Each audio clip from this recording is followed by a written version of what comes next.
Which scene? A bunch of them. That guy just made a sound that sounded like the word taco, but it reminded me of a thing. Pornhub under fire. Here we go. Let's do our race in porn segment. It doesn't need to have a theme song if you're. Yeah. Pornography is emerging, and so is race. All right. Oh boy. Pornhub. I don't even know what they were doing. There was a page that if Spencer was here, he could explain it because I think was it you or was it Spencer? You did it. I sent it to you. Do you remember what the context is, Steve Levy? Do you want to come explain it, Steve Levy? Steve Levy, everybody. Steve Levy. Hello. It was they were putting emojis for their categories. Right, but was it specifically like here's emojis you can use? No, they picked them, and that's what. Well, yeah, but this is. I'm saying, like, what the hell was their point? What were they trying to do? Like, create a secret code, or so it was like a cute thing. It was like, here are emojis for our categories. Right. So yes. Yeah. So they were saying, like, when you want to text your friend about porn, like you can use these emojis to mean these code phrases. Is that what it was? I thought they were doing it on their website as or on their mobile. All right. Like so you don't know. Yeah. But at any rate, whatever it was, whatever the context, it was like their emoji for Latina, which is a category of porn, because fetish.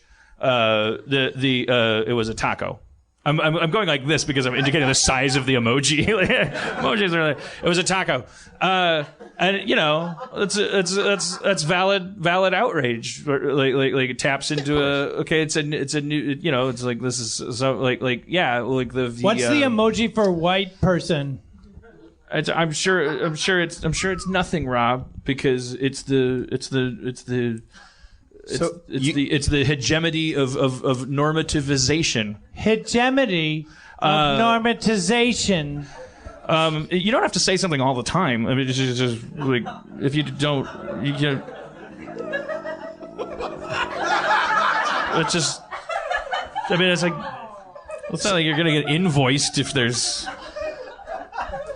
Oh my God. If you just behave yourself for a second. So Steve, you and Dan watch porn together, or you text each other about porn? What's going on I here? saw it was like a top 10 article. He knows about my passion for. And I was like, oh, Dan, you know, he's a progressive guy and likes porn. Or is the issue that they're using just, you know, something kids. Well, I think it pokes into a whole larger issue, which I think is a good thing.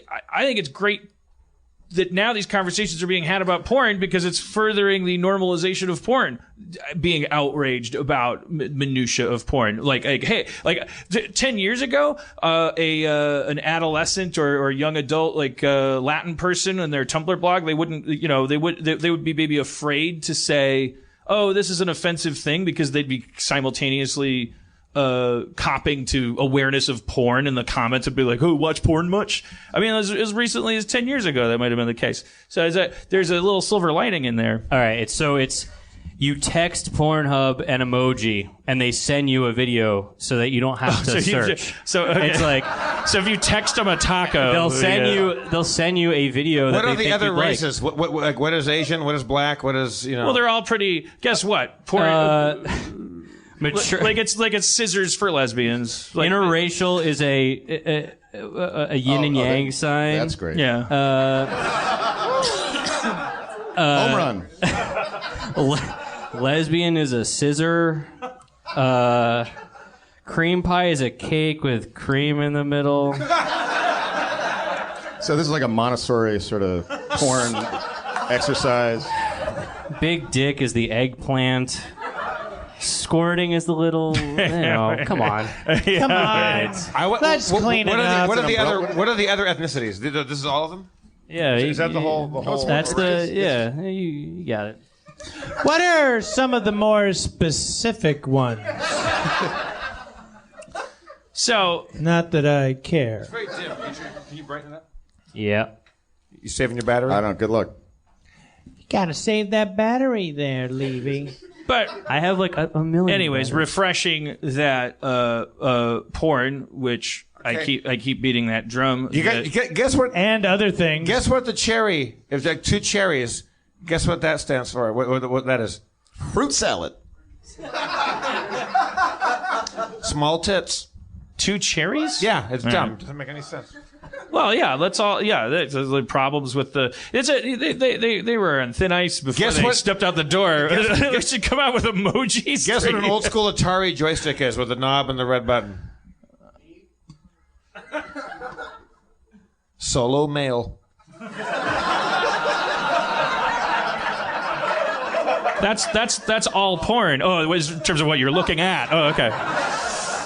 Hey, Bob, here's some solo male porn for you.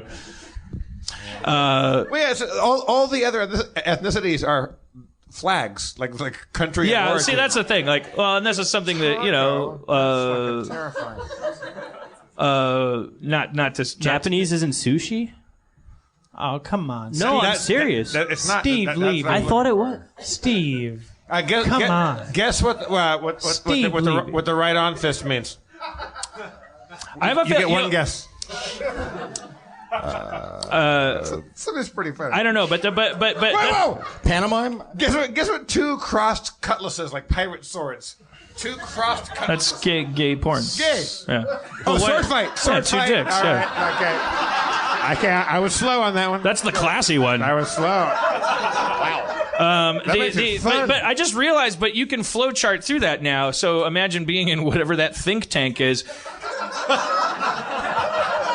If maybe they did initially go flag, like, because that's the easy choice. And then they're like, oh, is that gonna... No, there's no way they went down that road. Because they're like, oh, that might offend people if you use the Mexican flag. What would a Colombian think? They're like, let's put a taco. I just thought for a second, like, oh, there must be... I'll bet you $1 million that Is there a llama on everybody over there would agree they made a mistake.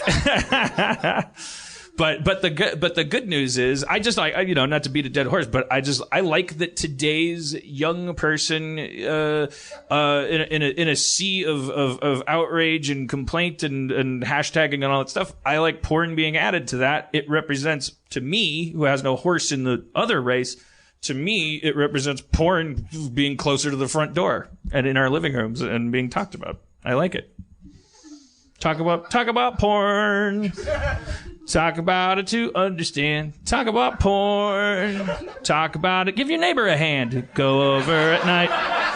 No, don't give your neighbor a hand. Until we teach people to what the heck it is and what it is and what sexuality is and what, I mean, you got to be really careful with that stuff, dude. Wait, so you should teach people? Yeah, we need to teach people. We don't, and we shun it, and we Right. block people away. We push it down, and that's where it turns into like a weird black market like thing, where then you're entrusting sex awareness to, hard working, but maybe not. There's no regulation, and there's no. Yeah, exactly. That's my point. Exactly. We finally agree about porn. No, we don't.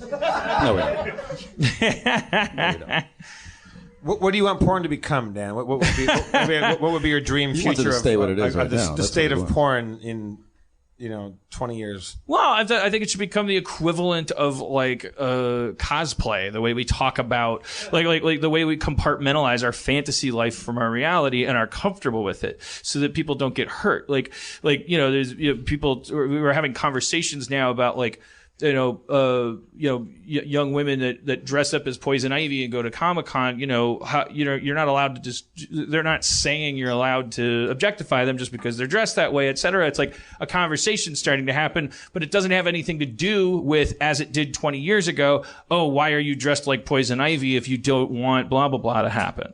So it's like, what I want for porn, which is an industry that has been for a long time, just rife with suicide and drug abuse and disease and like just sad stories, the exploitation and things like that. Like the more you talk to people who, as a younger generation is coming into it that has a few less cathexes, like you're seeing a little more possibly mental health within the porn world, maybe. But I think we need to. What I would like to see is for porn to be just on the other side of a curtain, where you don't need it to be ever present and visible, but it's like it's also at the same time it's accountable to the same rules that normal life is. It's just on the other side of a curtain, which means that this life doesn't have to be such a fucking lie. Because you don't have to have conversations with people where you're like our worship of movies and television and stuff, like it has like this dark side to it where we think that our real life is like not a thing that's worth living because we're not Robert Downey Jr. in a robot armor suit. Like it's like it would be nice to be able to recognize like that's mythology and that we use that to entertain ourselves during this very important life that is happening right here that's very entertaining, even though maybe my podcast is 2 hours long and has no structure to it. I'm advocating for the right to be boring. And yes, I have an agenda.